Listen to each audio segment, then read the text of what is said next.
اعوذ باللہ من الشیطان الرجیم بسم اللہ الرحمن الرحیم بہ نستعین وهو خیر ناصر و معین وصلی اللہ علی رسولہ الکریم وآلہ الطیبین الطاہرین لا سیما الحجہ۔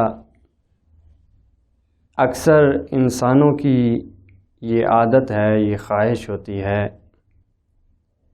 کہ وہ اپنے علاقے کے صاحب اختیار انسان، مثلا ایم پی اے، ایم این اے، یا پھر اپنے ملک کا جو بڑا سربراہ ہوتا ہے، مالک ہوتا ہے، مثلا آج کل جیسے عمران خان ہے، ان سے رابطے کی کوشش میں رہتے ہیں اور خواہش رکھتے ہیں کہ کسی نہ کسی طرح میری ان سے بات ہو جائے، رابطہ ہو جائے، ان کے ساتھ میرا رابطہ بن جائے، اس کو اپنے لیے باعث عزت سمجھتے ہیں۔ یہ اکثر انسانوں کی عادت ہے، خواہش ہے، اور اس دوران میں آج کل انسانوں نے مادی زندگی کو ایسے خود پہ چڑھا لیا ہے، انسان کے ذہنوں پہ مادی زندگی ایسے چھا گئی ہے کہ وہ جو حقیقی خالق ہے اس سے دور ہوتے جا رہے ہیں۔ وہ مالک جس نے ان دنیا کے مالکوں کو یہ کچھ دیر کے لیے، کچھ لمحہ کے لیے، کچھ سال کے لیے حکومت دی، ان کے پیچھے تو ہیں لیکن اس سے رابطہ توڑے ہوئے ہیں، اور اسی لیے اس نے بھی ہم انسانوں سے کچھ شکوے اور شکایتیں کی ہیں۔ ہمارا اس خدا سے رابطہ نہ کرنے کی وجہ سے ظاہر ہے ہم سے وہ ڈائریکٹ تو بات نہیں کر سکتا، ہم اس قابل نہیں ہیں، لیکن جن کے ذریعے قرآن بھیجا اسی نبی کے ذریعے، اور پھر خصوصاً اس ماہ رمضان میں ان کی راتوں میں، وہ اس نے ہمارے لیے کیا کیا اور ہم کیا کرتے ہیں، اس سے جو رابطہ توڑا ہوا ہے اس کے شکوے اور کچھ شکایتیں ہیں جو بغیر کسی تفسیر کے، توضیح کے حاضر خدمت ہیں۔ اور اس روایت کو جناب شیخ صدوق نے فضائل الاشعارات الثلاثہ اور بھی جو ان کی دوسری کتب ہیں ان میں ذکر فرمایا ہے، اور اپنے اسناد سے اس حدیث کو جناب عبداللہ ابن عباس سے ذکر کرتے ہیں کہ عبداللہ ابن عباس نے کہا کہ سمعت رسول اللہ صلی اللہ علیہ وآلہ وسلم یقول وَذَلِكَ فِي شَهْرِ رَمَضَانَ إِنَّ اللَّهَ جَلَّ جَلَالَهُ يَقُولُ فِي كُلِّ لَيْلَةٍ مِّنْ هَذَا الشَّهْرِ۔ رسول اللہ صلی اللہ علیہ وسلم نے فرمایا کہ خداوند متعال اس ماہ رمضان میں ہر رات یہ فرماتا ہے، کیا فرماتا ہے؟ وَعِزَّتِي وَجَلَالِي لَقَدْ أَمَرْتُ مَلَائِكَتِي بِفَتْحِ أَبْوَابِ السَّمَاوَاتِ لِلدَّاعِينَ مِنْ عِبَادِي وَإِمَائِي، میں نے اپنی عزت اور جلال کے ساتھ اپنے ملائکہ کو حکم دیا ہے کہ میرے آسمان کے دروازوں کو کھول دو۔ کس کے لیے کھول دو؟ لِلدَّاعِينَ مِنْ عِبَادِي وَإِمَائِي، میرے ان بندوں کو جو مجھے پکارنا چاہتے ہیں، جو میرے بندے میرے ساتھ ہم کلام ہونا چاہتے ہیں، مجھے پکارنا چاہتے ہیں، میرے قریب ہونا چاہتے ہیں، ان کے لیے میرے آسمانوں کے دروازے کھول دو۔ وہ کنیزیں جو مجھے پکارنا چاہتی ہیں ان کے لیے میرے دروازے کھول دو۔ یہاں تک تو اعلان فرمایا خدا نے، اور ہمیں بھی فرمایا کہ میرے دروازے کھلے ہوئے ہیں، لیکن اب یہاں سے آگے جو روایت کے الفاظ ہیں وہ خدا کے شکوے ہیں، اور پھر سوال ہے کہ خدا شکوے کرتا ہے، اس کو کیا ضرورت؟ وہ محتاج نہیں ہے، اس کو کوئی ضرورت نہیں ہے کہ ہمارے شکوے اور شکایتیں کرے، لیکن یہ صرف اس کی محبت ہے ہم انسانوں پہ کہ ہمیں وہ کتنا چاہتا ہے، کہ وہ اس عظمت کا مالک ہو کے پھر بھی ہم سے شکوے کرتا ہے۔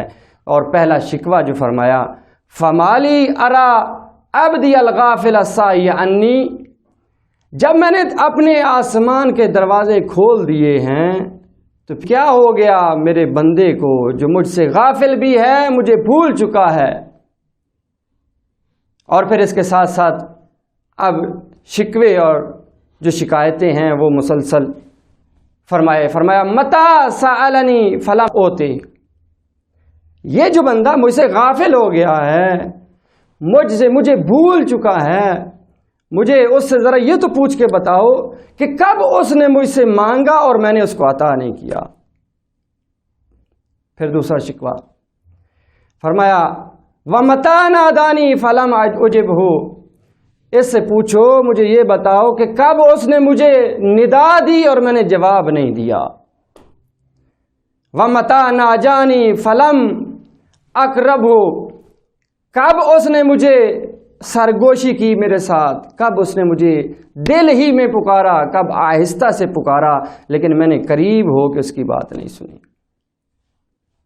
پھر فرمایا وَمَتَى رَجَانِي خَيَّبْتُهُ، اس میرے غافل اور ساہی مجھے بھولنے والے بندے سے کوئی پوچھے کہ کب اس نے مجھ سے امید رکھی کہ اور میں نے اس کی امید کو توڑ دیا ہو۔ وَمَتَى أَمَّلَنِي فَحَرَمْتُهُ، اور اس بندے سے پوچھے کہ کب اس نے مجھ سے آرزو کی ہو اور میں نے اس کی آرزو کو پورا نہ کیا ہو۔ پھر اس کے بعد شکوہ فرمایا وَمَتَى قَصَدَ بَابِي فَحَجَبَتْهُ، تم دنیا کے ان مالکوں کے پاس جاتے ہو، ان کے دروازے پہ بھاگ بھاگ کے جاتے ہو، تم مجھے یہ تو بتاؤ کب تم میرے دروازے پہ آئے ہو اور میرا دروازہ بند دیکھا ہو۔ مَتَى تَقَرَّبَ فَبَاعَدْتُهُ، اس بندے سے پوچھو کب یہ میرے قریب ہونا چاہا اس نے لیکن میں نے اس کو اپنے سے دور کر دیا۔ میرے غافل بندے سے، میرے ساہی بندے سے جو مجھے بھول چکا ہے، اس سے ہی کوئی پوچھ کے بتائے۔ پھر فرمایا وَمَتَى هَرَبَ مِنِّي فَلَمْ أَدْهُ، اس سے کوئی یہ پوچھ کے بتائے کہ تیرا آنا تو دور کی بات، جب تو مجھ سے دور بھاگتا ہے، دوڑتا ہے مجھ سے، کب ایسے ہوا کہ تو بھاگا ہو اور میں نے تجھے نہ پکارا ہو، تجھے واپس نہ بلایا ہو۔ وَمَتَى رَجَعَ إِلَيَّ فَلَمْ أَقْبَلْهُ، اس غافل سے کوئی یہ تو پوچھ کے بتائے کب یہ میری طرف لوٹا ہے اور میں نے اس کو قبول نہیں کیا، میں نے اس کو اپنے رحمت کے سائے میں نہیں لیا، مجھے اس سے کوئی پوچھ کے بتائے۔ وَمَتَى أَقَرَّ بِذُنُوبِهِ فَلَمْ أَرْحَمْهُ، اس گنہگار سے پوچھو کب وہ وقت ہوا ہے کہ تمہارے جتنے بھی گناہ ہوں اور میری بارگاہ میں آ کے تم نے اقرار کیا ہو اور میں نے تم پہ رحمت نازل نہ کی ہو، تمہارے گناہوں کو معاف نہ کیا۔ وَمَتَى اسْتَغْفَرَنِي فَلَمْ أَغْفِرْ لَهُ ذَنْبًا، کوئی اس میرے غافل بندے سے پوچھے کہ کب تو نے مجھ سے بخشش کی طلب کی ہے اور میں نے تجھے معاف نہیں کیا۔ وَمَتَى تَابَ فَلَمْ أَقْبَلْهُ تَوْبَتَهُ، کوئی میرے غافل ساہی بندے سے پوچھے جو مجھے چھوڑ رہا ہے، مجھے چھوڑ کے عام انسانوں جن کو میں نے ہی مملکت دی، میری دی ہوئی یہ نعمت ہے، ان کے دروازے پہ تو جاتے ہو، ان کی طرف تو بھاگ بھاگ کے جاتے ہو، کوئی مجھے اس بندے سے پوچھ کے بتائے کب اس نے توبہ کی ہو اور میں نے اس کی توبہ کو قبول نہ کیا۔ اب اگلے الفاظ ہیں اس روایت کے کہ عبدی کیف تقصد برجائک ملکا مملوکا ولا تقصدنی برجائک وانا ملک المملوک، میرے اس بندے سے کوئی پوچھے کہ تو کس طرح اپنی خواہشات کو، اپنی امیدوں کو ان بندوں کے پاس لے کے جاتے ہو، ان مالکوں کے پاس لے کے جاتے ہو جو مملوک ہیں، جن کو میں نے عطا کیا ہے، ان کے پاس تو اپنی حاجات لے کے جاتے ہو لیکن تم میری طرف کیوں رجوع نہیں کرتے؟ کیوں؟ مجھے پہچانو میں کون ہوں، انا ملک الملوک، میں ان بادشاہوں کو عطا کرنے والا ہوں، میں بادشاہوں کا بادشاہ ہوں، ان بادشاہوں کے پاس جاتے ہو کیوں میرے پاس نہیں آتے؟ اب اس کے بعد دوسرا فرمایا ام کیف تسأل من یخاف الفقر ولا تسألنی وانا الغنی الذی لا افتقر، مجھے افسوس ہوتا ہے یعنی اگر ہم اردو میں ترجمہ کریں اس کلمہ کا تو مجھے افسوس ہوتا ہے کہ یہ اس سے تو مانگتے ہیں، سوال کرتے ہیں جو اپنے فقر کا، اپنی محتاجی کا خوف رکھتا ہے. چاہے کوئی جتنا بھی بادشاہ ہو، اس کو یہ ضرور خوف ہوتا ہے کہ آج میرے پاس بادشاہت ہے، کل پتہ نہیں ہے یا نہیں ہے. اسے اپنی بادشاہت جانے کا خوف ہوتا ہے.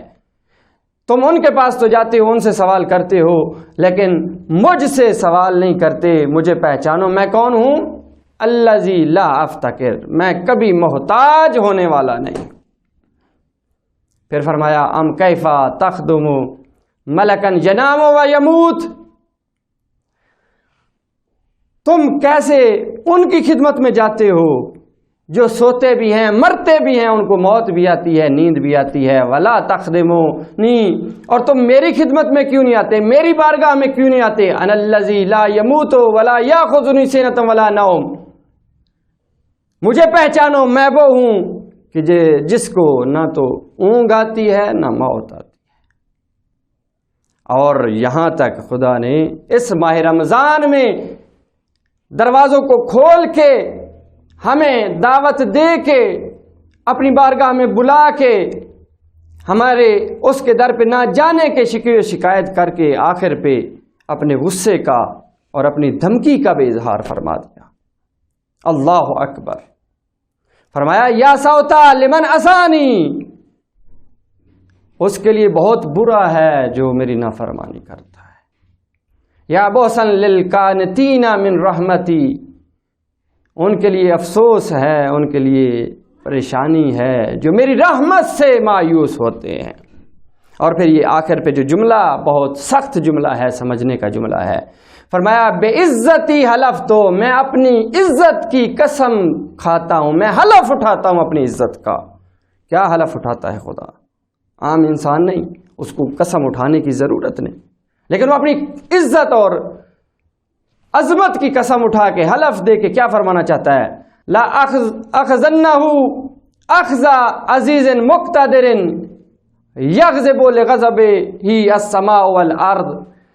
میں قسم اٹھا کے کہتا ہوں جو ایسے میرے بندے ہیں، میرے نافرمان ایسے بندے ہیں جو میرا در چھوڑ چکے ہیں، میں ان کو ایسی سخت پکڑ میں لوں گا، اس بادشاہ کی پکڑ جیسے کہ جس کے غضب سے زمین و آسمان ڈرتے ہیں. اور پھر آخر پہ جملہ فرمایا تم جہاں بھی بھاگ جاؤ تم میری پکڑ سے بھاگ نہیں سکتے. این تفر منی الا الی وانا اللہ العزیز الحکیم، تم کہاں بھاگ کے جاؤ گے؟ تمہارے پاس بھاگنے کے لیے کوئی مقام نہیں، کوئی جگہ نہیں. بھاگو گے پھر بھی تم میرے ہی طرف آؤ گے، اور میں وہ ہوں بے شک جو بہت عزیز اور حکیم ہوں.